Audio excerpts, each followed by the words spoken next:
وَلَقَدْ نَصَرَكُمُ اللَّهُ بِبَدْرٍ وَأَنْتُمْ أَذِلَّةٌ فَاتَّقُوا اللَّهَ لَعَلَّكُمْ تَشْكُرُونَ إِذْ تَقُولُ لِلْمُؤْمِنِينَ أَلَنْ يَكْفِيَكُمْ أَنْ يُمِدَّكُمْ رَبُّكُمْ بِثَلَاثَةِ آلَافٍ مِّنَ الْمَلَائِكَةِ مُنْزَلِينَ بَلَىٰ إِن تَصْبِرُوا وَتَتَّقُوا وَيَأْتُوكُم مِّن فَوْرِهِمْ هَٰذَا يُمْدِدْكُمْ رَبُّكُمْ بِخَمْسَةِ آلَافٍ مِّنَ الْمَلَائِكَةِ مُسَوِّمِينَ وَمَا جَعَلَهُ اللَّهُ إِلَّا بُشْرَىٰ لَكُمْ وَلِتَطْمَئِنَّ قُلُوبُكُمْ بِهِ وَمَا النَّصْرُ إِلَّا مِنْ عِندِ اللَّهِ الْعَزِيزِ الْحَكِيمِ لِيَقْطَعَ طَرَفًا مِّنَ الَّذِينَ كَفَرُوا أَوْ يَكْبِتَهُمْ فَيَنقَلِبُوا خَائِبِينَ صدق اللہ العظیم۔ وَإِذْ غَدَوْتَ، اور جب آپ نکلے صبح کے وقت میں۔ غدا کا معنی ہوتا ہے صبح سویرے نکلنا۔ جس وقت آپ نکلے صبح کے وقت میں، من اہلک، اپنے گھر سے، تبوئ المؤمنین، آپ بتلا رہے تھے ٹھکانے ایمان والوں کو، مقاعد للقتال، لڑائی کی جگہوں کے، لڑائی کی جگہوں کے ٹھکانے آپ بتلا رہے تھے۔ واللہ سمیع علیم، اللہ تعالیٰ سننے والا بھی ہے، جاننے والا بھی ہے۔ اذ ہمت طائفتان، جب ارادہ کیا دو گروہوں نے، منکم، تم میں سے، ان تفشلا، کہ وہ بزدلی دکھائیں، واللہ ولیہما، اور اللہ تعالیٰ ان دونوں کا ولی ہے، آقا ہے، وعلی اللہ، اور اللہ پر ہے، فلیتوکل المؤمنون، ایمان والے اسی پر بھروسہ کریں۔ وَلَقَدْ نَصَرَكُمُ اللَّهُ، اور یقیناً اللہ تعالیٰ نے تمہاری مدد فرمائی، بِبَدْرٍ، بدر والے دن، وَأَنْتُمْ أَذِلَّةٌ، اور تم کمزور تھے، فَاتَّقُوا اللَّهَ، تو تم اللہ سے ڈرو، لَعَلَّكُمْ تَشْكُرُونَ، تاکہ تم نعمتوں کا شکر ادا کر سکو۔ اِذْ تَقُولُ لِلْمُؤْمِنِينَ، جب کہا آپ صلی اللہ علیہ وسلم نے ایمان والوں کو، أَلَنْ يَكْفِيَكُمْ، کیا تمہیں کافی ہے، أَنْ يُمِدَّكُمْ رَبُّكُمْ، یہ بات کہ امداد کرے تمہارے لیے تمہارا رب، بِثَلَاثَةِ آلَافٍ مِّنَ الْمَلَائِكَةِ، 3000 فرشتوں کے ذریعے سے، منزلین، جو اترنے والے ہیں، بھلا کیوں نہیں، ان تصبروا وتتقوا، اگر تم صبر کرو گے اور اللہ سے ڈرتے رہو گے، وَيَأْتُوكُم مِّن فَوْرِهِمْ هَٰذَا، اور دشمن تمہارے پاس فوری طور پر آ جائیں، یمددکم ربکم، تو تمہارا رب مدد کرے گا، بخمسۃ آلاف من الملائکہ، 5000 فرشتوں کے ساتھ، مسومین، جو نشان لگے ہوئے ہوں گے۔ وما جعلہ اللہ، اور نہیں بنایا اللہ تعالیٰ نے فرشتوں کے نزول کو، الا بشری لکم، مگر تمہارے لیے خوشخبری، بشارت بنایا تمہارے لیے، وَلِتَطْمَئِنَّ قُلُوبُكُمْ بِهِ، تاکہ اس کے ذریعے سے تمہارے قلوب میں اطمینان آ جائے، تمہارے دلوں میں اطمینان کی کیفیت پیدا ہو جائے۔ وَمَا النَّصْرُ إِلَّا مِنْ عِنْدِ اللَّهِ، اور مدد تو اللہ ہی کی طرف سے ہوتی ہے۔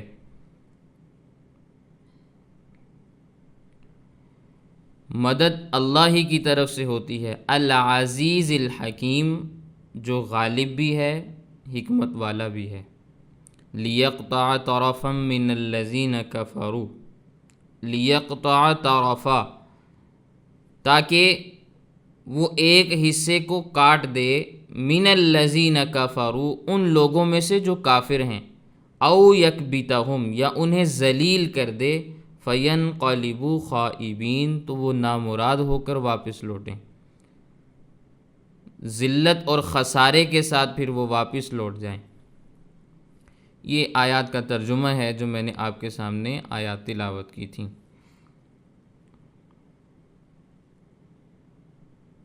پہلی آیت میں تذکرہ تھا وَإِن تَصْبِرُوا وَتَتَّقُوا لَا يَضُرُّكُمْ كَيْدُهُمْ شَيْئًا، کہ اگر تم صبر سے کام لوگے، تقوی اختیار کرو گے، اللہ سے ڈرتے رہو گے، تو کافروں کی طاقت، ان کا مکر، ان کی تدبیر تمہارا کچھ نہیں بگاڑ سکتی۔ یہ بات اللہ نے بیان کی۔ پھر آگے اللہ تعالیٰ نے دو موقعوں کا تذکرہ کیا۔ ایک موقع ہے بدر کا، یعنی بدر والے دن تمہارے اندر تقوی بہت اچھے طریقے سے موجود تھا، بے سر و سامانی کے باوجود اللہ تعالیٰ نے تمہیں کامیابی عطا فرمائی۔ ایک موقع یہ ہے۔ دوسرا موقع ہے غزوہ احد کا، کہ غزوہ احد کے موقع پہ بعض لوگوں نے نبی کریم صلی اللہ علیہ وسلم کی نافرمانی کی، تو سزا کے طور پر ہلکی سی شکست کا سامنا کرنا پڑا۔ تو ان آیات میں زیادہ تر تذکرہ احد کا ہے، درمیان میں بدر کا تذکرہ بھی آ جاتا ہے۔ اب یہ ذرا سمجھیں کہ احد ایک پہاڑ کا نام ہے جو اس وقت مدینہ منورہ سے تقریباً 2-3 میل کے فاصلے پر تھا، اب وہ مدینہ منورہ کی حدود میں آتا ہے۔ اس کے بارے میں نبی کریم صلی اللہ علیہ وسلم نے اپنی احادیث میں یہ بات ارشاد فرمائی کہ احد پہاڑ ہم سے محبت کرتا ہے اور ہم احد پہاڑ سے محبت کرتے ہیں، چونکہ یہ غزوہ احد ہجرت کے تیسرے سال 11 شوال کو، تقریباً شوال کے پہلے ہفتے میں ہی پیش آیا۔ پہاڑ کے دامن میں یہ معرکہ پیش آیا تھا، تو اس لیے اس غزوے کو غزوہ احد کہا جاتا ہے۔ اس غزوے میں مسلمانوں کی تعداد تھی 700، اور مقابلے میں 3000 کا لشکر تھا کافروں کا۔ بہرحال احد پہاڑ کے پاس ایک چھوٹا سا ٹیلہ ہے، اس کو کہا جاتا ہے جبل رمات۔ نبی کریم صلی اللہ علیہ وسلم نے 50 آدمیوں کا ایک دستہ حضرت عبداللہ ابن جبیر رضی اللہ تعالیٰ عنہ کی سرپرستی میں ان کی امارت میں اس جبل رمات پر ٹھہرایا کہ یہاں پہرا دینا، نگرانی کرنا، فتح ہو یا شکست تم نے مورچے کو نہیں چھوڑنا جب تک کہ میرا حکم نہ آ جائے۔ اللہ تعالیٰ نے مسلمانوں کو فتح عطا فرمائی، کافروں کو شکست ہوئی، وہ ہتھیار چھوڑ کر بھاگے، کپڑے چھوڑ کے بھاگے، جوتے چھوڑ کے بھاگے، ساری چیزیں میدان میں چھوڑتے جا رہے ہیں، بھاگتے جا رہے ہیں۔ جب یہ میدان مسلمانوں کے ہاتھ آ گیا تو جو 50 آدمی جبل رمات پہ تھے، وہ بھی ان میں سے بعضوں نے کہا کہ ہمیں بھی جا کر مال غنیمت اکٹھا کرنا چاہیے۔ اس دستے کے امیر نے ان سے کہا کہ نبی کریم صلی اللہ علیہ وسلم نے ہمیں حکم دیا کہ فتح ہو یا شکست تم نے مورچہ نہیں چھوڑنا۔ لیکن بعض لوگ بسا اوقات جذبات میں آ جاتے ہیں نا، تو کہنے لگے ہاں بھئی بالکل ٹھیک ہے، نبی کریم صلی اللہ علیہ وسلم نے فرمایا تو تھا، ان کا حکم سر آنکھوں پہ، مگر یہاں مقصد یہ تھا کہ ہماری یہاں ضرورت تھی، اب ضرورت نہیں ہے۔ تو باوجود لشکر کے امیر نے انہیں منع کیا، لیکن کچھ لوگ چلے گئے۔ اب 10 آدمی وہاں پہ موجود ہیں اور ان کے ساتھ لشکر کے امیر وہاں موجود ہیں، وہ مورچے پر قائم ہیں، باقی سارے جا چکے ہیں۔ حضرت خالد بن ولید رضی اللہ تعالیٰ عنہ اس وقت مسلمان نہیں ہوئے تھے اور جنگی امور کے بہت ماہر تھے۔ جب انہوں نے دیکھا کہ بہت اہم مورچہ خالی ہو گیا ہے تو وہ اپنے 200 آدمی لے کر پیچھے سے دوبارہ حملہ آور ہوئے۔ تو جو حضرات مورچے پر تھے ظاہر ہے وہ زیادہ دیر مقابلہ نہیں کر سکتے تھے، سارے وہاں شہید ہو گئے۔ تو حضرت خالد بن ولید رضی اللہ تعالیٰ عنہ نے آواز دی پیچھے سے کہ میں پیچھے سے آ گیا ہوں، تم آگے سے پلٹو۔ تو کافروں نے جب یہ آواز سنی تو جو بھاگ رہے تھے آگے لگ کے وہ بھی پیچھے کو مڑ آئے۔ اب مسلمان درمیان میں آ گئے، افراتفری مچ گئی، اب دھول اڑ رہی ہے میدان کی، کچھ سمجھ نہیں آ رہا کہ کیا ہو رہا ہے، کون کس کو مار رہا ہے۔ بس ایک معاملہ چل رہا ہے، یہاں تک معاملہ پیش آیا کہ حضرت حذیفہ بن یمان رضی اللہ تعالیٰ عنہ، جن کے بارے میں یہ کہا جاتا ہے کہ یہ نبی کریم صلی اللہ علیہ وسلم کے رازدان ہیں، صاحب السر النبی صلی اللہ علیہ وسلم، نبی کریم صلی اللہ علیہ وسلم کے رازدان صحابی حضرت حذیفہ بن یمان، ان کے والد حضرت یمان مسلمانوں کی تلوار سے شہید ہو گئے۔ پتہ ہی نہیں چل رہا تھا کہ کون سامنے ہے، کس سے لڑنا ہے، بس جو آ رہا ہے تلوار لگ رہی ہے، گرتا چلا جا رہا ہے۔ نبی کریم صلی اللہ علیہ وسلم کے دانت مبارک بھی شہید ہوئے، چہرہ مبارک بھی زخمی ہوا۔ حضرت سیدنا حمزہ رضی اللہ تعالیٰ عنہ سید الشہداء، امیر حمزہ، وہ بھی وہاں پہ شہید ہوئے۔ لیکن یہاں یہ بات ذہن میں رکھیں، یہ سید الشہداء جو میں نے لفظ بولا ہے یہ لقب ہے حضرت حمزہ رضی اللہ تعالیٰ عنہ کا۔ صحابہ کرام میں سے یہ لقب کسی اور کو نہیں ملا، صحابہ کرام میں یہ لقب صرف اور صرف حضرت حمزہ رضی اللہ تعالیٰ عنہ کا ہے۔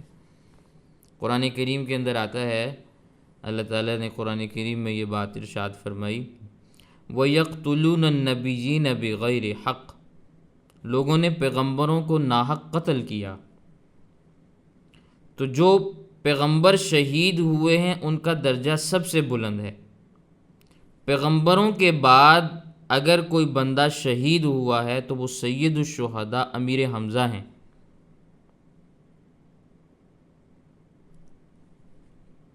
شہداء کے سردار کون ہیں؟ حضرت حمزہ رضی اللہ تعالیٰ عنہ۔ لغوی طور پر کسی اور کی شہادت آگے پیچھے ہو سکتی ہے، کسی کا مقام و مرتبہ بلند اور کم ہو سکتا ہے، لیکن یہ لقب حضرت حمزہ رضی اللہ تعالیٰ عنہ کا ہے، اس لقب کو کسی اور کے لیے استعمال کرنا بھی جائز نہیں۔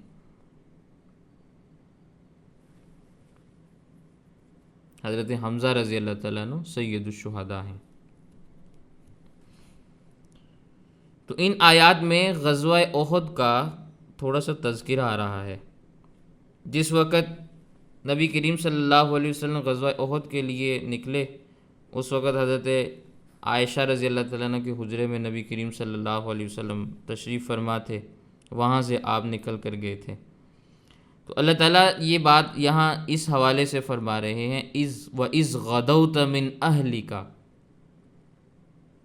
جب آپ اپنے گھر سے صبح سویرے نکلے۔ تو اہل سے یہاں مصداق ہے حضرت عائشہ رضی اللہ تعالیٰ عنہ اور ان کا حجرہ۔ وَإِذْ غَدَوْتَ مِنْ أَهْلِكَ، آپ اپنے گھر والوں سے اٹھ کر صبح سویرے جب نکلے۔ تو حجرہ عائشہ کا تذکرہ بھی اس آیت میں ہے، حضرت عائشہ کا تذکرہ بھی اس آیت کے اندر ہے۔ اہل سے یہ دونوں چیزیں مراد ہیں۔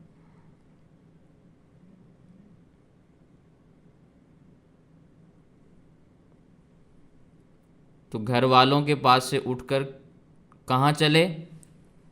قتال کے لیے چلے، اللہ کے راستے میں جہاد کرنے کے لیے۔ تبوئ المؤمنین، آپ بتا رہے تھے ایمان والوں کو ٹھکانے، مقاعد للقتال، لڑائی کی جگہوں کے۔ مقاعد یہ جمع ہے مقعد کی، ٹھکانے کو کہا جاتا ہے جو لڑائی کا ٹھکانہ ہوتا ہے۔ جس طرح فوج کا کمانڈر فوجیوں کو لڑائی کے مورچے بتاتا ہے نا، اس طرح نبی کریم صلی اللہ علیہ وسلم مورچے بتا رہے تھے کہ تو نے یہاں ڈیوٹی دینی ہے، تو نے جہاں کھڑا ہونا ہے، تم نے فلاں جگہ پہ کھڑا ہونا ہے، تم نے فلاں جگہ پہ کھڑا ہونا ہے، یوں بتلا رہے تھے۔ واللہ سمیع علیم، اور اللہ تعالیٰ سننے والا بھی ہے، جاننے والا بھی ہے۔ غزوہ احد کے لیے جب مسلمان مدینہ منورہ سے چلے تو تعداد تھی 1000 کی، ان میں 300 منافق بھی شامل تھے۔ جب یہ لوگ احد کے مقام پہ پہنچے تو ابھی کافر نہیں آئے تھے۔ منافق کہنے لگے ہم نے کس سے لڑنا ہے، یہاں تو آدمی کوئی نہیں، چلو واپس چلتے ہیں۔ حالانکہ ان کو پتہ تھا کہ دشمن آ رہا ہے، ابھی پہنچا نہیں ہے لیکن راستے میں ہے۔ تو بہانے بنانے لگے کہ بھئی ہم واپس چلتے ہیں۔ تو 300 لوگ منافق جو تھے وہ واپس چلے گئے۔ اب جب یہ واپس جا رہے تھے تو ان کو دیکھ کر دو مخلص گروہ، ایک بنو حارثہ کا اور ایک بنو سلمہ کا، جو مسجد قبلتین کے پاس رہتے تھے، انہوں نے بھی جانے کا ارادہ کیا کہ یہ لوگ جا رہے ہیں تو ہم بھی چلے جاتے ہیں، لیکن وہ مخلص لوگ تھے، ایمان کی برکت سے اللہ تعالیٰ نے پھر ان کو جانے نہیں دیا۔ سوچنے لگے کہ آپ صلی اللہ علیہ وسلم واپس جا رہے ہیں، کیا ابو بکر واپس جا رہے ہیں، عمر واپس جا رہے ہیں، کوئی بھی نہیں جا رہا تو ہم کیوں جائیں، اس لیے رک گئے۔ تو ان آیات میں اس کا بھی تذکرہ ہے، اذ ہمت طائفتان منکم، جب دو گروہوں نے تم میں سے ارادہ کیا، ان تفشلا، کہ وہ بزدلی دکھائیں اور میدان کو چھوڑ دیں۔ یہ دو گروہ کون سے ہیں؟ بنو حارثہ اور بنو سلمہ۔ لیکن واللہ ولیہما، ان دونوں کا مددگار اللہ بن گیا، اللہ نے ان کے دلوں کو مضبوط کر دیا، یہ نہیں گئے وہاں سے۔ اگر چلے جاتے تو ناکام اور نامراد ہو جاتے، لیکن نہیں گئے، اللہ نے ایمان اور اخلاص کی برکت سے ان دونوں کو مضبوط کر دیا۔ وعلی اللہ فلیتوکل المؤمنون، تو ایمان والوں کو چاہیے کہ وہ اللہ پر بھروسہ کیا کریں، اللہ ایمان والوں کو سنبھال لیتے ہیں۔ ایمان والوں کو اللہ پر بھروسہ کرنا چاہیے، اللہ ایمان والوں کو سنبھال لیتے ہیں۔ پھر اس سے اگلی جو آیات ہیں اس میں تذکرہ ہے غزوہ بدر کا، وَلَقَدْ نَصَرَكُمُ اللَّهُ بِبَدْرٍ۔ ایک آدمی تھا، نام تھا اس کا بدر ابن قیس ابن صباح۔ اس نے ایک کنواں کھودا تھا، تو اس کنویں کی مناسبت سے جگہ کا نام بدر پڑ گیا۔ مدینہ منورہ سے تقریباً 80 میل دور ہے۔ یہ جو مارکہ ہوا ہے، یہ لڑائی ہوئی ہے ہجرت کے دوسرے سال 17 رمضان مبارک، جمعے والی تھی۔ نبی کریم صلی اللہ علیہ وسلم کے ساتھ 313 افراد تھے، 312 تھے، 313 خود اللہ کے نبی صلی اللہ علیہ وسلم تھے۔ اب ان 313 افراد کے پاس ہتھیار کیا ہیں؟ 8 تلواریں ہیں، 6 زریں ہیں، 2 گھوڑے ہیں، 70 اونٹ ہیں، اور اکثریت ایسی ہے کہ پاؤں میں جوتا بھی نہیں۔ علاقہ بھی بڑا سخت ہے، پتھریلا علاقہ ہے۔ سڑکیں تو اب بنی ہیں نا، اب بھی اتنا مشکل ہے وہاں پہ سفر کرنا، لیکن اس زمانے کی حالت آپ خود اندازہ لگائیں۔ سخت اور پتھریلے علاقے میں پاؤں میں جوتا بھی نہیں، اور اللہ کے راستے میں لڑنے کے لیے جا رہے ہیں۔ سواریوں کی حالت کیا ہے کہ نبی کریم صلی اللہ علیہ وسلم، حضرت علی، حضرت اسید بن حضیر، یہ 3 افراد ہیں، ان کے حصے میں ایک اونٹنی آئی، باری باری سوار ہو کر اس پر چل رہے ہیں۔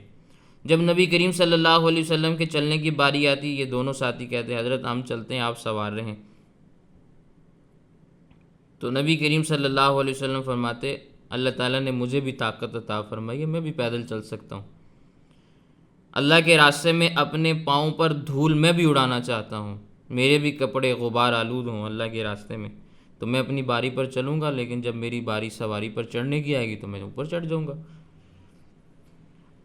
ایسے بھی افراد تھے صحابہ کرام میں جن کے سروں پر باندھنے کے لیے کپڑے بھی نہیں تھے، پگڑی بھی نہیں تھی، گرمی کا زمانہ ہے۔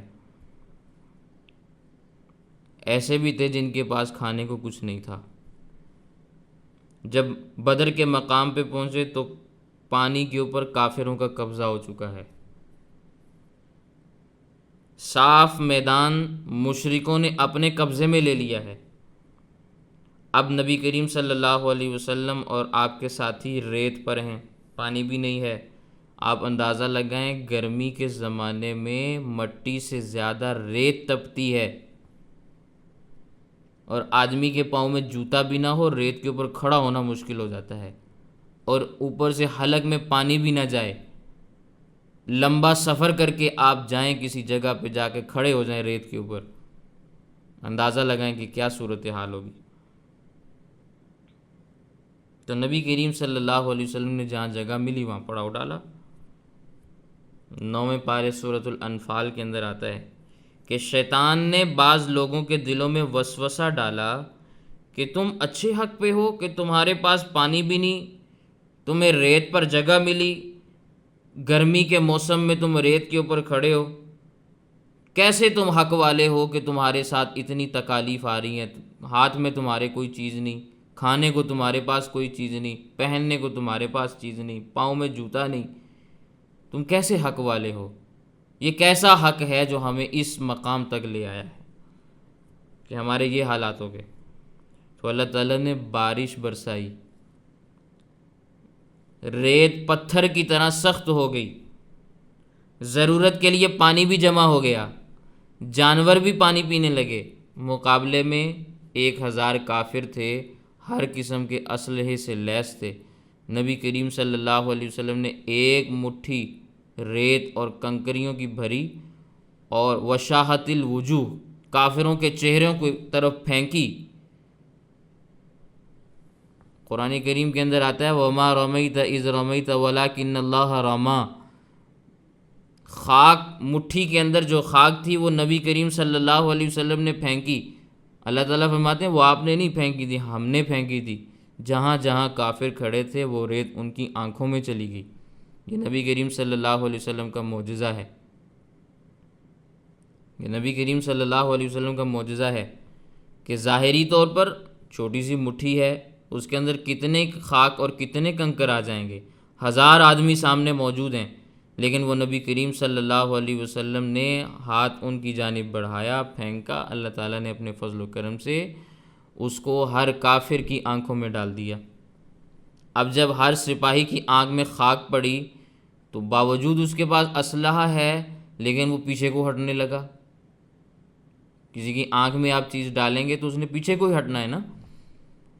تو یہ نبی کریم صلی اللہ علیہ وسلم کا معجزہ ہے۔ معجزے کے بارے میں ہم کیا بات بیان کرتے ہیں؟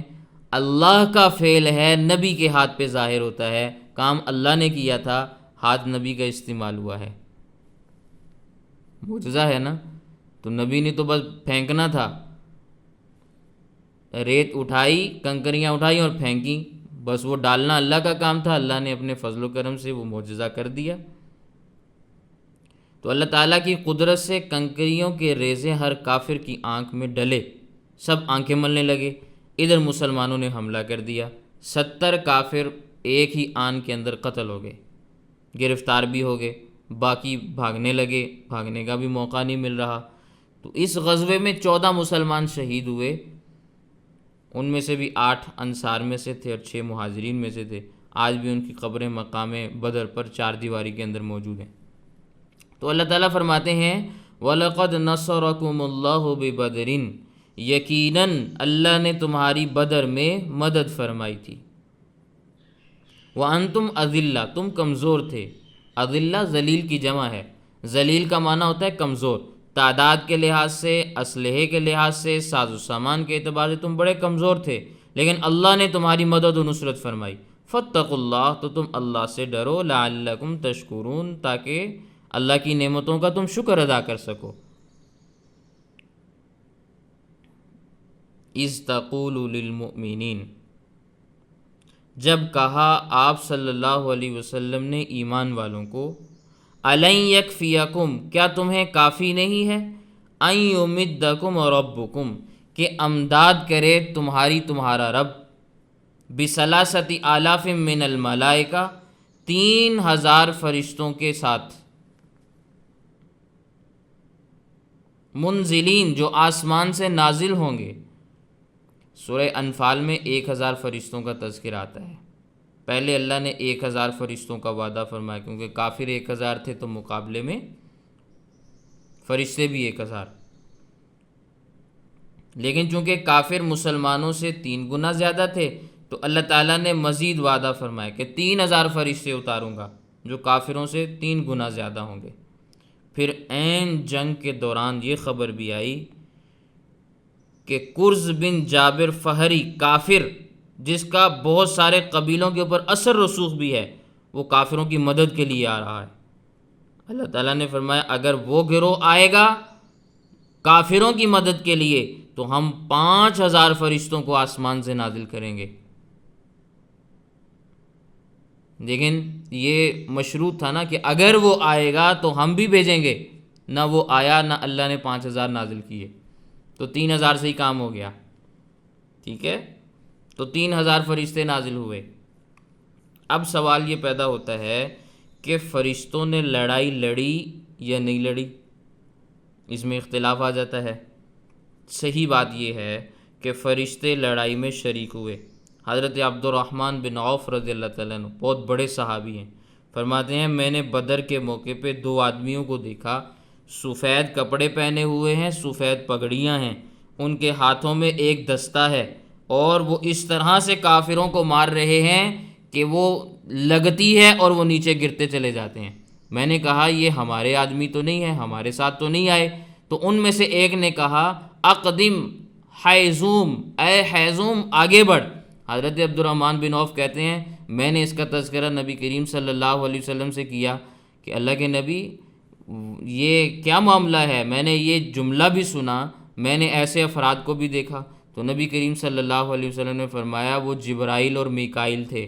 حضرت جبرائیل علیہ السلام جس گھوڑے پر سوار تھے اس کا نام حیزوم تھا، اور حیزوم یہ حلوے والی ہے، حیزوم۔ حضرت جبرائیل علیہ السلام حیزوم کو فرما رہے تھے آگے بڑھ، تو فرشتوں کو اللہ تعالیٰ نے میدان بدر میں اتارا، اللہ نے فرشتوں کو طاقتیں عطا فرمائی ہیں۔ حضرت جبرائیل علیہ السلام نے وہ لوط علیہ السلام کی بستیوں کو اکھاڑ کے پھینکا تھا، ایک پر سے اٹھایا تھا اور اٹھا کے آسمان کے اوپر لے جا کے زمین کے اوپر پٹکا تھا، وہ ایک پر کی مار تھے۔ تو یہاں تو جبرائیل علیہ السلام ہاتھ میں ڈنڈا لے کر آئے ہوئے تھے میدان بدر میں، تو کیسے شکست ہو جاتی؟ تو بہرحال اللہ تعالیٰ فرماتے ہیں یہ فرشتوں کے بارے میں، قرآن کریم کے اندر بھی اللہ تعالیٰ نے یہ آیات نازل فرمائی، اللہ نے فرشتوں کو قوتوں سے نوازا ہے، ذی قوۃ عند ذی العرش مکین، کہ قوت والے فرشتے ہیں۔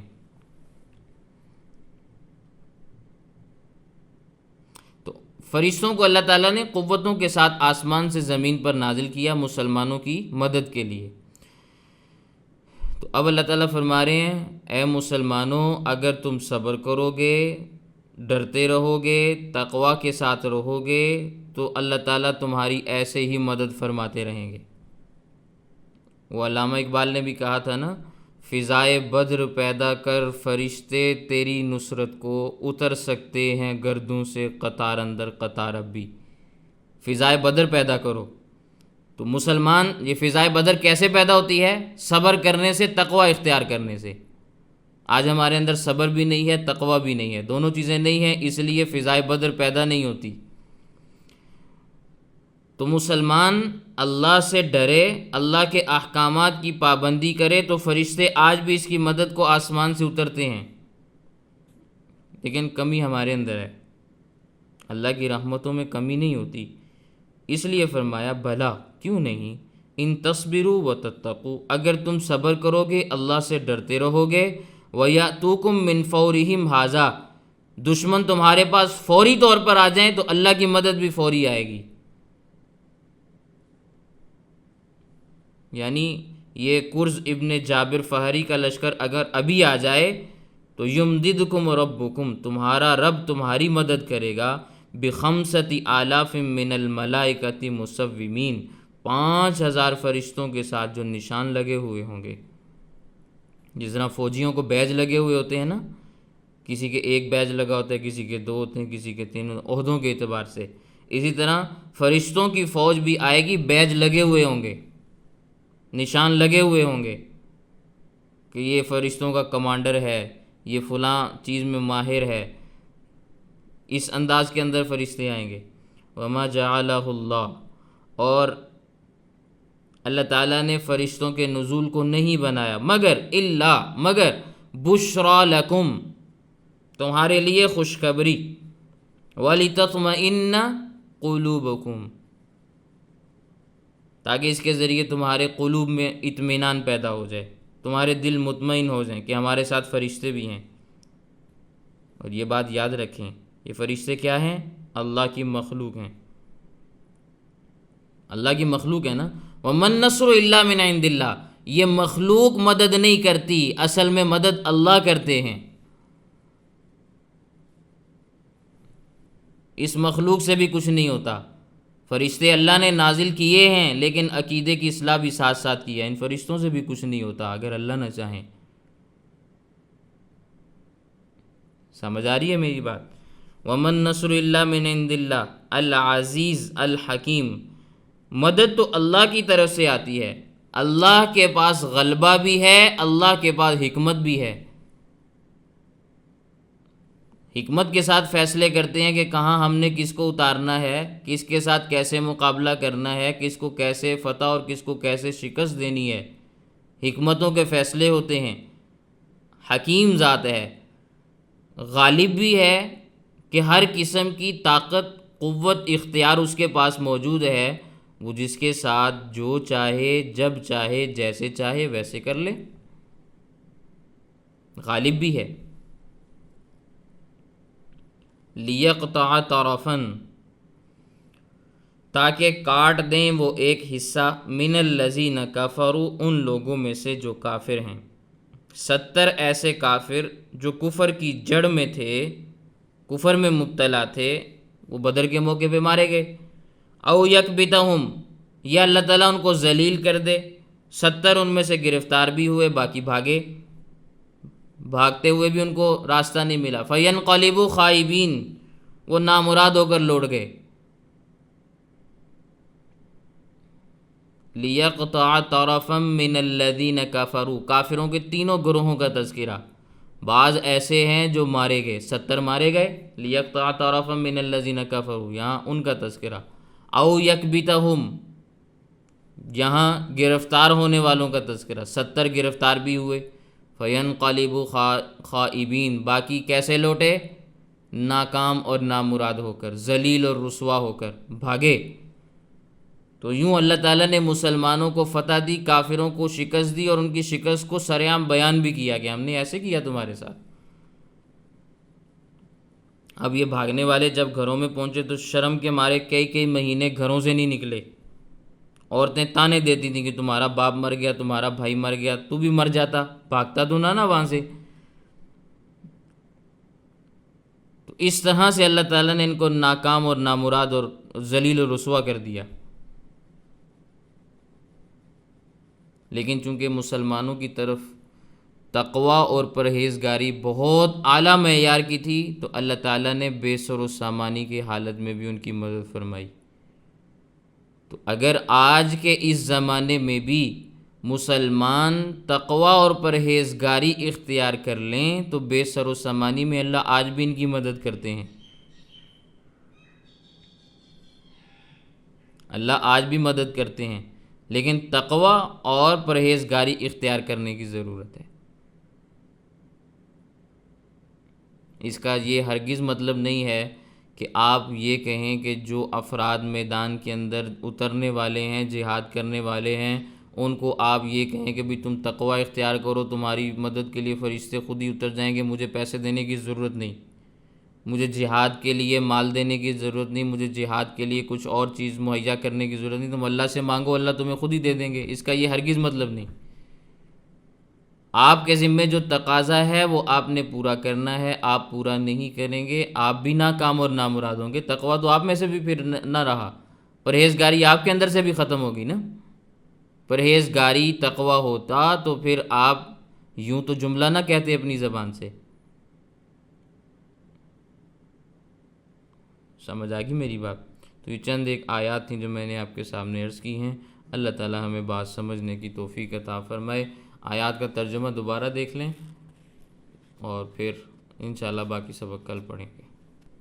وَإِذْ غَدَوْتَ، جب آپ صلی اللہ علیہ وسلم نکلے صبح کے وقت، من اہلک، اپنے گھر سے، تبوئ المؤمنین، آپ ایمان والوں کو ٹھکانے بتا رہے تھے، مقاعد للقتال، لڑائی کی جگہوں کے، واللہ سمیع علیم، اللہ تعالیٰ سننے والا بھی ہے، جاننے والا بھی ہے۔ اذ ہمت طائفتان منکم، جب ارادہ کیا تم میں سے دو گروہوں نے، ان تفشلا، کہ وہ بزدلی دکھا دیں، واللہ ولیہما، تو اللہ تعالیٰ ان کا مددگار بن گیا، وعلی اللہ فلیتوکل المؤمنون، تو ایمان والوں کو چاہیے کہ وہ اللہ ہی پر بھروسہ کیا کریں۔ وَلَقَدْ نَصَرَكُمُ اللَّهُ بِبَدْرٍ، البتہ یقیناً اللہ تعالیٰ نے تمہاری بدر کے مقام پر مدد و نصرت فرمائی، وَأَنْتُمْ أَذِلَّةٌ، حالانکہ تم کمزور تھے، فَاتَّقُوا اللَّهَ لَعَلَّكُمْ تَشْكُرُونَ، تو اے ایمان والو تم تقوی بھی اختیار کر لو تاکہ تم شکر گزار بندوں میں شامل ہو جاؤ۔